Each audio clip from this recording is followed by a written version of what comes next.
નોટમાં 10 આઈપીએસ ઓફિસરોના નામ લખેલ છે.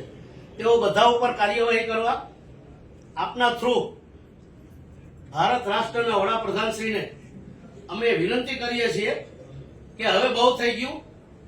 જ્યાં સુધી આ જાતિવાદના કીડાઓ બંધ નહીં થાય અને આ ઉભરતા જાતિવાદના આતંક બંધ નહીં થાય તો દેશની અંદર કોઈ પણ કાળે જાતિવાદ જો ચરમસીમાએ આવી જશે તો એના પરિણામ ભારતના તમામ રાષ્ટ્રોના નાગરિકોએ ભોગવવા પડશે. અવારનવાર દલિતોને જાણી જોઈ અને ટોર્ચર કરવામાં આવે છે. તે હવે પછી દલિતોએ ભીમા કોરેગાંવ ન થાય એનું સરકારે ખાસ ધ્યાન રાખવું જોઈએ એવી અમારી વિનંતી છે. અને વિનંતી સાથે ચેતવણી છે પણ બીજી વાર આવું ન થાય એવું કૃત્ય આપના દ્વારા વડાપ્રધાનશ્રીને કહેવામાં આવે અને મોસ્ટ ઓફ અર્જન્ટ ટાઈમ લિમિટની અંદર અમારું આવેદનપત્ર વડાપ્રધાનશ્રીને મોકલી અને તેની અમોને લેખિતમાં જાણ કરજો કે કાર્યવાહી કયા પ્રકારે ત્યાં પહોંચી છે. આટલું અમારું આવેદન છે.